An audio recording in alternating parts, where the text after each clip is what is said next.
بسم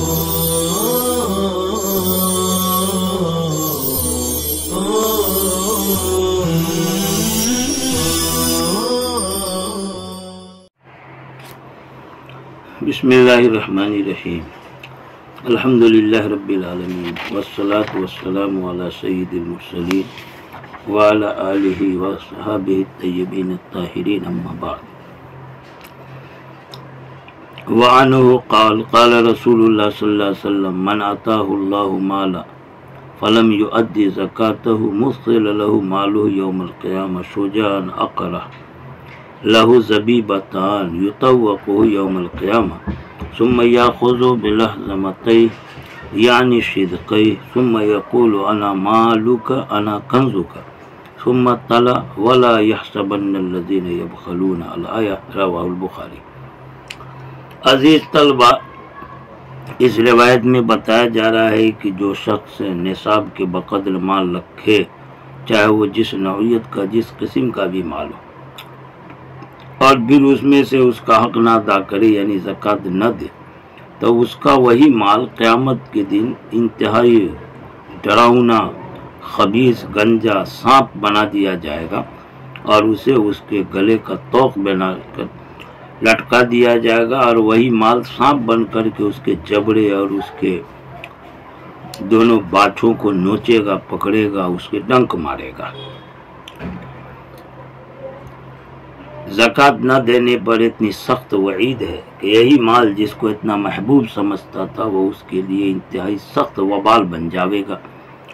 حضرت ابو ہریرہ ہی کی روایت ہے، فرماتے ہیں کہ آپ صلی اللہ علیہ وسلم نے فرمایا، جس کو اللہ نے مال دیا ہو فلم یؤدی زکاتہ ہو، اور پھر وہ اس کی زکوٰۃ ادا نہ کرتا ہو۔ یہاں پر جس کو اللہ نے مال دیا، زکوٰۃ حقوق اللہ میں سے ہے۔ یہ تعبیر لا کر کے زکوٰۃ نکالنے کی ترغیب دی جا رہی ہے کہ اس کا مال اس کا اپنا نہیں ہے بلکہ اللہ نے دیا ہے۔ اب زکوٰۃ دے رہا ہے تو اپنا کچھ نہیں دے رہا، جو اللہ نے دیا تو وہی اللہ کو لوٹا دے رہا۔ جس کسی کو اللہ نے مال دیا پس وہ اس کی زکوٰۃ ادا نہ کرتا ہو تو اس کے لیے اس کے مال کو قیامت کے دن مثل لہ مال یوم القیامہ، اس کے مال کو اس کے لیے قیامت کے دن بدل دیا جائے گا، شکل دے دی جائے گی شجاعا اقرع، ایک گنجے سانپ کی۔ شجاع مذکر سانپ کو، نر سانپ کو کہتے ہیں، اقرع گنجا کو کہتے ہیں۔ انتہائی ہیبت ناک، ڈراؤنا اور خبیث سانپ ہوتا ہے۔ گنجا اس لیے کہ اس میں زہر اتنا زیادہ ہوگا کہ زہر کی زیادتی، زہر کی شدت کی وجہ سے اس کے بال اڑ جائیں گے، یا اتنا پرانا سانپ ہوگا بہت لمبی عمر کا کہ لمبی عمر کی وجہ سے اس کے بال ختم ہو جائیں گے۔ یہ انتہائی درجے کی خباثت اور سانپ کے خطرناک ہونے کی علامت ہے۔ کہا کہ اس کے مال کو اس کے لیے قیامت کے دن ایک گنجے سانپ کی شکل دے دی جائے گی۔ اقرع لہو زبیبتن، گنجا سانپ جس کے لیے اس کی آنکھوں پر دو سیاہ نقطے ہوں گے۔ زبیبہ وہ کالے کالے نقطے جو آنکھوں کے اوپر ہوں گے، یہ انتہائی خبیث ترین سانپوں کی علامت ہے۔ یطوقہ، جسے توق بنا کر اس کے گلے میں قیامت کے دن ڈال دیا جائے گا۔ ثم یاخذ بلحظمتی، پھر وہ سانپ اس کے دونوں جبڑے یعنی شدقے، اس کے دونوں باچھوں کو پکڑے گا۔ ثم یقول، اور کہے گا کہ میں تیرا مال ہوں، میں تیرا خزانہ ہوں۔ اتنی سخت وعید بتائی حضور نے زکوٰۃ نہ ادا کرنے پر کہ وہی مال اس کے لیے گنجا، خطرناک، ڈراؤنا سانپ بن کر اسے ڈسے گا۔ ثم تلا، پھر آپ صلی اللہ علیہ وسلم نے یہ آیت تلاوت فرمائی موقع محل کی مناسبت سے کہ ہرگز خیال نہ کرے وہ لوگ جو بخل کرتے ہیں، مال میں زکوٰۃ وغیرہ نہیں دیتے۔ دوسری روایت ابو ذر کی ہے۔ اس روایت میں آپ صلی اللہ تعالی وسلم نے فرمایا کہ نہیں ہے کوئی آدمی جس کے لیے اونٹ ہو یا گائے ہو یا بکریاں، یعنی نصاب کے برابر جانوروں کے مالوں میں سے مال پہنچ جا رہا ہو، لا یؤدی حقہ، وہ اس کا حق ادا نہ کرتا ہو۔ حق ادا نہ کرنے کا مطلب یعنی اس میں جو اللہ کا حق ہے، غریبوں کو جو دینا ہے زکوٰۃ، وہ نہیں دیتا۔ الا اوتی بہا، مگر ان جانوروں کو اس کے لیے لایا جائے گا قیامت کی، اعظم ما تکون، یہ اس سے بھی بڑے ہوں گے جو دنیا میں تھے، واسمانا، اس سے بھی زیادہ موٹے، فربا، جو دنیا میں تھے، یعنی انتہائی بڑے، انتہائی فربا، موٹے بنا کر، کیونکہ ان کے ذریعے ہی سے اس آدمی کو عذاب ہوگا، جتنے بڑے اور موٹے جانور ہوں گے ویسی عذاب ہوگا۔ تَتَوْ بِأَخْفَافِهَا، جو جانور اسے رودیں گے اپنے کھروں سے، یعنی اپنے پاؤں سے کچلیں گے، وَتَنْتِهُ بِقُرُونِهَا، اپنے سینگ سے اس کو زخمی کریں گے، اسے ماریں گے سینگ سے۔ كُلَّمَا جَازَتْ أُخْرَىٰ، جب جب ان جانوروں کی آخری جماعت گزر جائے گی تو اس پر اس کے پہلی جماعت کو لوٹایا جائے گا، یعنی شروع سے آخر ختم، آخر ختم کر کے شروع، یعنی تسلسل ہوگا اس عذاب میں، حتی یقضی بین الناس، اور یہ عذاب اس کو اس وقت تک دیا جائے گا یہاں تک کہ لوگوں کے درمیان فیصلہ کر دیا جائے۔ آگے کی جو روایت ہے اس سے معلوم ہوتا ہے کہ زکوٰۃ وصول کرنے کے لیے جو لوگ مقرر ہوتے ہیں، چندے میں آتے ہیں، عاملین زکوٰۃ، سائی عامل کہتے ہیں، چندہ کرنے والے، ایسے لوگوں کو خوش خوش واپس کرنا چاہیے۔ جریر بن عبداللہ کہتے ہیں کہ آپ صلی اللہ علیہ وسلم نے فرمایا کہ جب تمہارے پاس مصدق آئے، مصدق زکوٰۃ اور صدقہ وصولنے والے کو کہتے ہیں، اور زکوٰۃ صدقہ دینے والے کو متصدق کہتے ہیں، جب تمہارے پاس صدقہ زکوٰۃ وصول کرنے والے آئیں، فَلْيَصْدُرْ عَنْكُمْ، تو وہ چاہیے کہ تمہارے پاس سے لوٹے، تمہارے پاس سے جائے، اس حال میں کہ وہ تم سے راضی ہو۔ مطلب یہ ہے کہ اسلامی قانون کے اعتبار سے اسلامی اداروں کی طرف سے زکوٰۃ وغیرہ کی وصولی کے لیے جو لوگ جاتے ہیں ان کا احترام کرنا چاہیے، ان کے ساتھ بدسلوکی نہیں کرنی چاہیے، ان کو اپنا محسن سمجھنا چاہیے کہ وہ ہماری زکوٰۃ لے جا رہے ہیں، ورنہ ایک وقت آئے گا کہ زکوٰۃ لے کے پھریں گے، کوئی لینے والا نہیں ہوگا۔ ہاں، تحقیق ضرور کر لینی چاہیے کہ یہ آدمی صحیح ہے یا غلط ہے، زکوٰۃ صحیح مصرف میں خرچ ہوگی کہ نہیں ہوگی۔ بہرحال اس آدمی کے ساتھ اکرام ادب کا معاملہ ہو، اس کی خدمت کرنی چاہیے، اور جو زکوٰۃ کا مال بنتا ہو ایمانداری کے ساتھ اس کو دے دینا چاہیے اور اس کو خوش خوش واپس کرنا چاہیے۔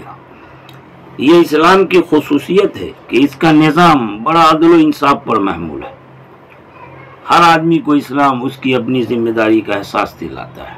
مالک کی ذمہ داری کو احساس دلایا کہ زکوٰۃ وصول کرنے والے آئے، وہ جیسے بھی ہوں ان کے ساتھ اچھا سلوک کرو، ان کو راضی کر کے واپس کرو۔ اور زکوٰۃ وصول کرنے والے کی ذمہ داری یہ ہے کہ وہ جن سے زکوٰۃ دے رہے ان کے ساتھ ظلم زیادتی کا معاملہ نہ کرے، ان کے مالوں میں عمدہ مال نہ لے، بلکہ میانہ، درمیانہ، متوسط، معتدل مال لے اور انہیں پریشان نہ کرے۔ چنانچہ زکوٰۃ دینے والوں کو اللہ کی طرف سے اجر و ثواب کی بشارت سنائی گئی تاکہ انہیں زکوٰۃ دینا بوجھ معلوم نہ ہو، اور زکوٰۃ وصول کرنے والے کو بھی اجر و ثواب کی بشارت سنائی گئی تاکہ وہ اس کام کو اپنی ملازمت اور مزدوری نہ سمجھے بلکہ عبادت سمجھ کر کے اس کام کو انجام دے۔ بہرحال اسلام میں یہ بڑا ہی اچھا نظام ہے کہ دونوں جانب کی رعایت کی گئی ہے، مال والوں کی بھی، زکوٰۃ دینے والے، زکوٰۃ لینے والوں کی بھی، دونوں کو ان کی ذمہ داری کا احساس دلایا گیا۔ آگے کی روایت حضرت عبداللہ بن ابی اوفا کی ہے، وہ کہتے ہیں کہ نبی اکرم صلی اللہ علیہ وسلم کی عادت تھی کہ جب ان کے پاس کوئی قوم اپنا صدقہ وغیرہ لے کر آئے، یعنی حضور کو دیں تاکہ حضور اس کی تقسیم فرما دے، مستحق غریب لوگوں میں بانٹ دے، قالت، تو آپ صلی اللہ علیہ وسلم کہتے تھے اللہم صلی علی آل فلاں، اللہ آل فلاں پر رحمت نازل فرما، یعنی اس کے لیے دعا کرتے تھے۔ چنانچہ اپنا ایک واقعہ بیان کر رہے ہیں کہ میرے والد اپنا صدقہ لے کر حضور کے پاس آئے تو حضور نے نام لے کر کے دعا فرمائی، اللہم صلی علی آل ابی اوفا، میرے والد تھے ابو اوفا، کہا کہ اللہ پاک ابو اوفا کی آل اولاد پہ رحمت نازل فرما۔ بخاری مسلم نے یہ روایت بیان کی، اس لیے متفق علیہ کا۔ ہر ایک روایت میں ہے کہ جب کوئی آدمی آپ صلی اللہ علیہ وسلم کے پاس صدقہ لے کے آتا تو آپ کہتے تھے اللہم صلی علیہ، اللہ پاک آپ اس پر رحمت نازل فرمائیے، صلی علیہ رحمت نازل فرمائیے۔ صلاۃ علی النبی، نبی پر درود و سلام یہ تو مسلم ہے، لیکن نبی کے علاوہ غیر نبی پر صلاۃ، اس کے بارے میں مسئلہ یہ ہے کہ مستقل طور پر غیر نبی پر صلاۃ یہ ممنوع ہے، لیکن تابع ہو کر کے وہ بھی تبع، جیسے نبی کے ساتھ صحابہ کا بھی ذکر ہو گیا، تو پھر تابع ہو کر کے غیر نبی پر صلاۃ ہو تو اس میں کوئی حرج نہیں۔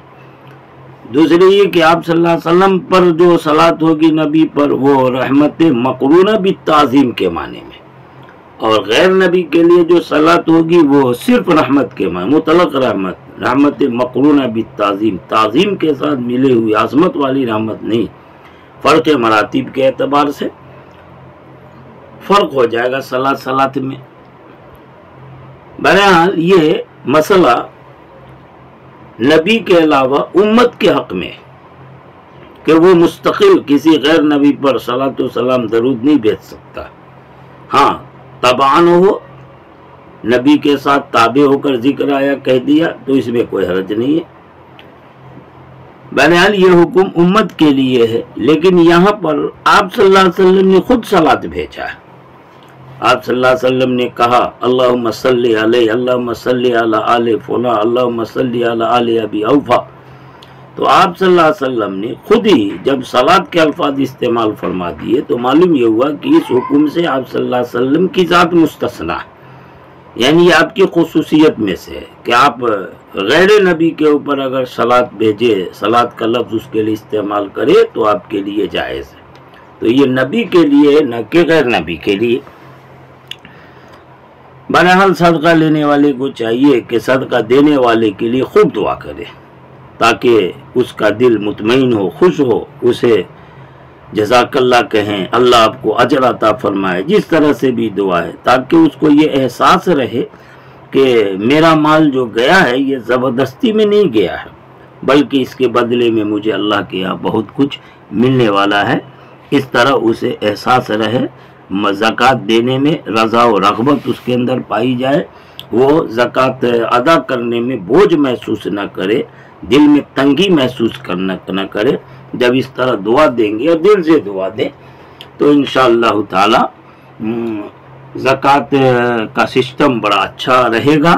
ہاں لینے والے کو اس کو اچھے مصرف میں مستحق لوگوں میں خرچ کرنا چاہیے، اس کا غلط استعمال نہیں کرنا چاہیے۔ اللہ پاک ہم سب کو توفیق عطا فرمائے۔ وآخر دعوانا ان الحمدللہ رب العالمین۔